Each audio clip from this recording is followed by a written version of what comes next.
प्यारे दर्शकों नमस्कार। तारीख आज 21 दिसंबर 2024, दिन शनिवार, हिंदी तिथि पौष माह, कृष्ण पक्ष षष्ठी तिथि। आइए नजर डालते हैं उत्तराखंड की तमाम बड़ी खबरों पर। उससे पहले यदि आपने अभी तक इस चैनल को सब्सक्राइब नहीं किया है तो अभी सब्सक्राइब करके इस वीडियो को लाइक जरूर करें। और हाँ, वीडियो को पूरा जरूर देखें क्योंकि वीडियो के अंत में हम आज की ऐतिहासिक घटनाओं पर भी नजर डालेंगे। तो चलिए शुरू करते हैं। गृह विज्ञान की जगह गणित अनिवार्य, कक्षा 9 की छात्राओं के लिए बड़ा बदलाव। उत्तराखंड के सरकारी स्कूलों में कक्षा 9 की छात्राओं के लिए एक महत्वपूर्ण बदलाव किया गया है। अब गृह विज्ञान के बजाय गणित अनिवार्य विषय के रूप में पढ़ाया जाएगा। राष्ट्रीय शिक्षा नीति 2020 के तहत यह कदम उठाया गया है, जिससे छात्राएं अब गणित को प्राथमिकता दे सकती है। पहले छात्राओं को गृह विज्ञान या गणित में से एक विषय चुनने का विकल्प था, लेकिन अब वे हाई स्कूल में सामान्य या स्टैंडर्ड गणित का चयन कर सकती है। इस बदलाव से छात्रों को उच्च शिक्षा के लिए बेहतर आधार मिलेगा, जैसा कि CBSE के पाठ्यक्रम में है। महिला सारथी योजना, देहरादून में पायलट प्रोजेक्ट शुरू होगा। उत्तराखंड में महिला सशक्तिकरण को बढ़ावा देने के लिए महिला सारथी योजना का पायलट प्रोजेक्ट देहरादून में शुरू किया जाएगा। इस योजना का उद्देश्य आर्थिक रूप से कमजोर, विधवा और परित्यक्ता महिलाओं को आत्मनिर्भर बनाना है। परिवहन विभाग इन महिलाओं को ड्राइविंग का प्रशिक्षण देगा और उनके लिए वाहन प्रदान करेगा। इन वाहनों को निर्भया योजना और CSR फंड से उपलब्ध कराया जाएगा और एक मोबाइल ऐप के जरिए उनका संचालन किया जाएगा। महिलाओं की सुरक्षा के लिए GPS ट्रैकिंग और पुलिस सहायता भी सुनिश्चित की जाएगी। भाजपा की तैयारी तेज, प्रत्याशी चयन में सर्वे रिपोर्ट अहम। निकाय चुनाव में भाजपा दमदार प्रत्याशियों को उतारने के लिए जुट गई है। पार्टी के पर्यवेक्षक फील्ड में स्थानीय नेताओं और कार्यकर्ताओं से रायशुमारी कर रहे हैं। उन्हें मेयर और अध्यक्ष पदों के लिए 3-3 नामों का पैनल तैयार करना है। 21 दिसंबर तक पैनल प्रदेश संगठन को सौंपा जाएगा। इसके बाद भाजपा पैनल में शामिल नामों का सर्वे कराएगी। प्रत्याशी तय करने के लिए यह सर्वे रिपोर्ट अहम होगी। हरिद्वार, हल्द्वानी और ऋषिकेश जैसे निकायों में आरक्षण को लेकर दावेदारों के बीच असमंजस है। पर्यवेक्षक दमदार दावेदारों की तलाश में जुटे हैं। पार्टी सूत्रों के अनुसार फीडबैक लेने के लिए सर्वे के अलावा अन्य माध्यमों का भी उपयोग किया जाएगा। भाजपा ने चुनाव में जीत सुनिश्चित करने के लिए हर संभव तैयारी शुरू कर दी है। राज्य के लिए गेम चेंजर मानी जा रही पॉली हाउस योजना की राह खुली। कमेटी को सौंपी गई जिम्मेदारी। राज्य में 50,000 पॉली हाउस लगाने की योजना अब जल्द शुरू होगी। लोनिवी की कमेटी ने पॉली हाउस निर्माण और सामग्री की दरें निर्धारित कर दी है। किसानों को सब्जियों, फलों, फूलों की खेती के लिए प्रेरित किया जाएगा। नाबार्ड से फंड मिलने के बाद अगले साल से योजना का लाभ मिलना शुरू होगा।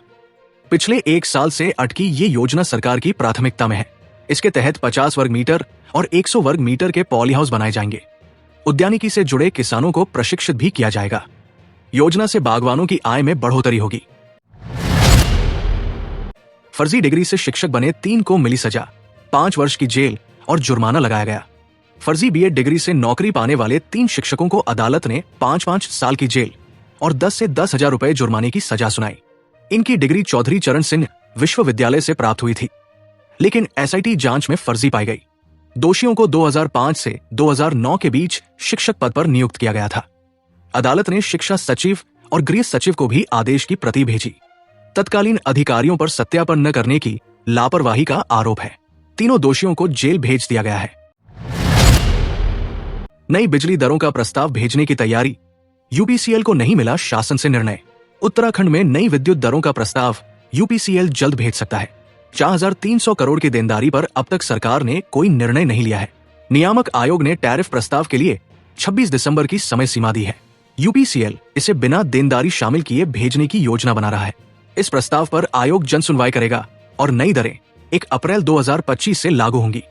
मुख्य सचिव की अध्यक्षता में समिति ने देनदारी पर कोई निर्णय नहीं लिया। धर्मनगरी को मिली कई सौगातें। मुख्यमंत्री ने 50 योजनाओं का लोकार्पण किया। मुख्यमंत्री पुष्कर सिंह धामी ने हरिद्वार में 50 योजनाओं का लोकार्पण और शिलान्यास किया। इनमें मुख्य रूप से सिटी स्पोर्ट्स कॉम्प्लेक्स, मां मनसा देवी स्वागत द्वार और मॉडल स्कूल शामिल है। सिटी स्पोर्ट्स कॉम्प्लेक्स में cricket pitch, lawn tennis court, badminton court आदि बनाए गए हैं। कुल 21 करोड़ 16 लाख की लागत से योजनाओं का लोकार्पण हुआ। विभिन्न निकायों में 183 योजनाओं का शिलान्यास भी किया गया, जिनकी कुल लागत 24 करोड़ 27 लाख रुपए है। पैराग्लाइडिंग प्रतियोगिता के दौरान हादसा, घायल पायलट को हेली एम्बुलेंस से एम्स भेजा गया। टिहरी झील पर पैराग्लाइडिंग प्रतियोगिता के दौरान एक पायलट हार्दिक प्रतापगढ़ टेक ऑफ करते समय गिरकर घायल हो गया। उसे हेली एम्बुलेंस से ऋषिकेश एम्स ले जाया गया। वहां उसकी स्थिति सामान्य बताई गई है। 4 दिवसीय प्रतियोगिता में देश विदेश से पायलट पहुंचे हैं। स्थानीय युवाओं को इस क्षेत्र में भागीदारी बढ़ाने के लिए प्रेरित किया जा रहा है। विधायक किशोर उपाध्याय ने स्थानीय छात्रों के लिए सुविधाएं विकसित करने की आवश्यकता बताई। पीसीएस अफसरों के बीच वरिष्ठता विवाद गहराया। सरकार के इस आदेश के बाद विरोध में उतर आए। प्रदेश में सीधी भर्ती और पदोन्नत पीसीएस अफसरों के बीच वरिष्ठता विवाद गहरा गया है। सीधी भर्ती के 2 अफसरों की एडीएम पद पर तैनाती का आदेश जारी होने के बाद यह विवाद बढ़ा। पदोन्नत अफसरों ने विरोध जताते हुए अपने सीनियर होने का दावा किया। उनका कहना है कि वो 2012 से ही तदर्थ पीसीएस के रूप में सेवाएं दे रहे थे। सुप्रीम कोर्ट के 2020 के आदेश का हवाला देकर सीधी भर्ती के अफसरों ने वरिष्ठता पर सवाल उठाए। इस मामले में फैसला न होने पर आईएएस प्रमोशन में भी विवाद बढ़ने की आशंका है। 26 दिसंबर से शुरू होगा मसूरी विंटर लाइन कार्निवल। परखा जाएगा रियल टाइम पार्किंग ऐप।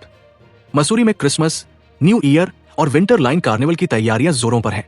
सड़कों के गड्ढों को भरने और ट्रैफिक लाइट्स लगाने का काम शुरू हो चुका है। पहली बार रियल टाइम पार्किंग ऐप का ट्रायल किया जाएगा, जिससे यातायात प्रबंधन में सुधार होगा।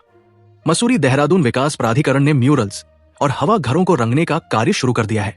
26 से 30 दिसंबर तक आयोजित इस कार्निवल में पर्यटकों के लिए विशेष शटल सेवाएं और गोल्फ कार्ट उपलब्ध होंगी। खंड शिक्षा अधिकारी दमयंती रावत निलंबित। 70 रुपए करोड़ की अनियमितता का आरोप। उत्तराखंड में खंड शिक्षा अधिकारी दमयंती रावत को 70 रुपए करोड़ की वित्तीय अनियमितताओं के आरोप में निलंबित कर दिया गया। शिक्षा सचिव ने आदेश जारी करते हुए विभिन्न आरोपों की जांच का निर्देश दिया। दमयंती पर बिना सक्षम प्राधिकरण के अनुबंध पर हस्ताक्षर करने और सरकारी धन के दुरुपयोग के आरोप है। कर्मकार कल्याण निधि के दुरुपयोग को लेकर भी उन पर 5 आरोप लगे हैं। त्रिवेंद्र ने संसद भवन में राहुल गांधी के आचरण को बताया अशोभनीय। घटना का आंखों देखा हाल सुनाया। उत्तराखंड के पूर्व सीएम और हरिद्वार सांसद त्रिवेंद्र सिंह रावत ने डोईवाला में बड़ा बयान देते हुए राहुल गांधी के संसद में आचरण को अनुचित बताया। उन्होंने कहा कि गुरुवार को संसद भवन के मकर द्वार पर जो हुआ वो उनकी आंखों के सामने घटा। त्रिवेंद्र ने आरोप लगाया कि राहुल गांधी ने बालासोर के सांसद प्रताप सारंगी को धक्का मारा और जेब में हाथ डालकर घूमते रहे। उन्होंने इसे दादागिरी बताते हुए कहा कि कांग्रेस जोर जबरदस्ती की राजनीति कर रही है। त्रिवेंद्र ने बताया कि प्रताप सारंगी, जो एक संत व्यक्ति के रूप में जाने जाते हैं, उनके खिलाफ हिंसा अस्वीकार्य है। उन्होंने ये भी कहा कि कांग्रेस न तो बाबा साहेब आम्बेडकर में विश्वास करती है, न ही लोकतंत्र में। ऋषिकेश सीवेज ट्रीटमेंट प्लांट में क्लोरीन गैस का रिसाव, आफत में फंसे लोग। ऋषिकेश के लक्कड़घाट श्यामपुर स्थित सीवेज ट्रीटमेंट प्लांट में शुक्रवार सुबह अचानक क्लोरीन गैस का रिसाव हो गया, जिससे आसपास के करीब 150 घरों के लोग सहम गए। गैस रिसाव की सूचना पर फायर ब्रिगेड और एसडीआरएफ की टीम मौके पर पहुंची और 2 घंटे की कड़ी मशक्कत के बाद रिसाव पर काबू पाया। किसी प्रकार की जनहानि नहीं हुई। प्लांट में सुरक्षा इंतजामों की कमी और कंपनी की लापरवाही सामने आई। बताया गया कि सिलेंडर का वॉल कटने से यह रिसाव हुआ। नमामि गंगे के प्रोजेक्ट मैनेजर को गैस की मात्रा तक की जानकारी नहीं थी। रिसाव रोकने के लिए हाइड्रा की मदद से सिलेंडर को पानी के टैंक में डाला गया।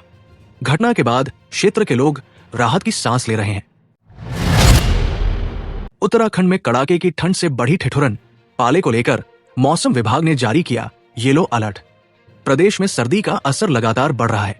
पहाड़ी और मैदानी क्षेत्रों में सुबह शाम की ठिठुरन ने लोगों को अलाव का सहारा लेने पर मजबूर कर दिया है। मौसम विभाग ने ऊंचाई वाले इलाकों में पाले की संभावना जताई है और येलो अलर्ट जारी किया है। देहरादून में अधिकतम तापमान 23 डिग्री सेल्सियस रहने की संभावना है। कोहरे के कारण मैदानी इलाकों में विजिबिलिटी कम हो रही है, जिससे वाहन दुर्घटनाओं का खतरा बढ़ गया है। विभाग ने चालकों को एहतियात बरतने की सलाह दी है। ठंड और पाले की वजह से पहाड़ी क्षेत्रों में हाड़ कंपाने वाली ठंड का अनुभव हो रहा है। पंचायत चुनाव से सक्रिय हुआ राजीव गांधी पंचायती राज संगठन, जिला अध्यक्षों के साथ की बैठक। पंचायत चुनाव से पहले उत्तराखंड में राजीव गांधी पंचायती राज संगठन ने अपनी सक्रियता बढ़ा दी है। कांग्रेस भवन में प्रभारी दीपक राठौड़ ने जिला अध्यक्षों के साथ बैठक की। उन्होंने पंचायतों और शहरी निकायों के हकूकों पर विस्तार से चर्चा की। राठौड़ ने कहा कि 73वें और 74वें संशोधन के माध्यम से पंचायतों को सशक्त बनाया गया था, लेकिन अधिकांश राज्यों में इसे प्रभावी रूप से लागू नहीं किया गया। उन्होंने जोर दिया कि विकेंद्रीकरण लोकतंत्र की गरिमा है और जनता के सशक्तिकरण के लिए पंचायतों को फंड, फंक्शन और फंक्शनरी की ताकत दी जानी चाहिए। उन्होंने केरल राज्य को इसका बेहतर उदाहरण बताया। जलाशयों में अटखेलियां कर रहे विदेशी परिंदे बने आकर्षण का केंद्र। तराई के जलाशयों में सर्दियों के दौरान बड़ी संख्या में प्रवासी पक्षी पहुंचे हैं, जो लोगों के आकर्षण का केंद्र बन गए हैं। साइबेरिया, रूस और यूरोप से आए पक्षी 4 महीने तक यहां रुकते हैं। वन विभाग ने उनकी सुरक्षा के लिए ड्रोन से निगरानी शुरू कर दी है।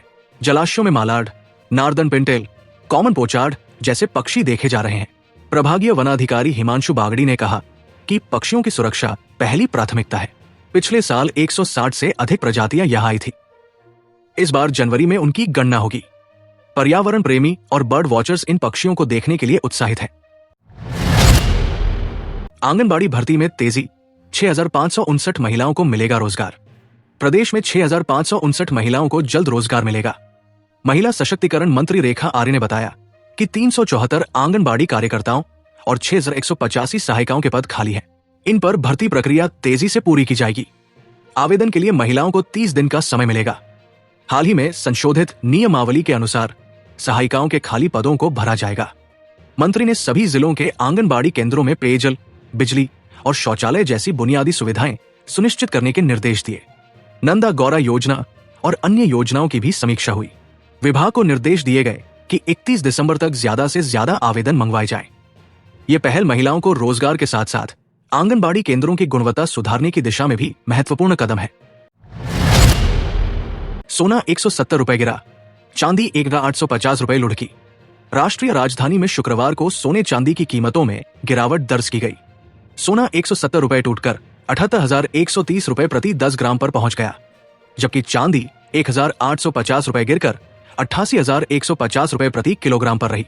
व्यापारियों ने बताया कि स्थानीय आभूषण विक्रेताओं की कमजोर मांग के कारण ये गिरावट हुई है। सोने की 99.9% शुद्धता वाली धातु गुरुवार को 78,300 रुपए प्रति 10 ग्राम पर बंद हुई थी। चांदी के 99.5% शुद्धता वाले भाव भी कम हुए। औद्योगिक इकाइयों और सिक्का निर्माताओं की ओर से कमजोर उठान इसके प्रमुख कारण रहे। प्यारे दर्शकों, आइए अब अंत में नजर डालते हैं आज के इतिहास पर।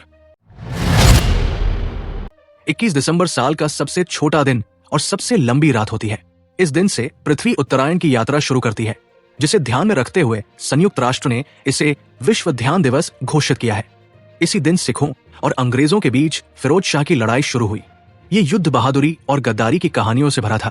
आज ही के दिन वैज्ञानिक पियरे और मेरी क्यूरी ने रेडियम की खोज की, जिसने कैंसर के इलाज और विज्ञान की दुनिया में नई राह दिखाई। साथ ही 1913 में आर्थर वेन ने पहला आधुनिक क्रॉसवर्ड पजल बनाया, जो द न्यूयॉर्क वर्ल्ड अखबार में छपा और दुनिया भर में लोकप्रिय हुआ। 1937 में वॉल्ट डिज्नी ने अपनी पहली animated film snow white and 7 dwarfs release की, जिसने मनोरंजन की दुनिया में क्रांति ला दी।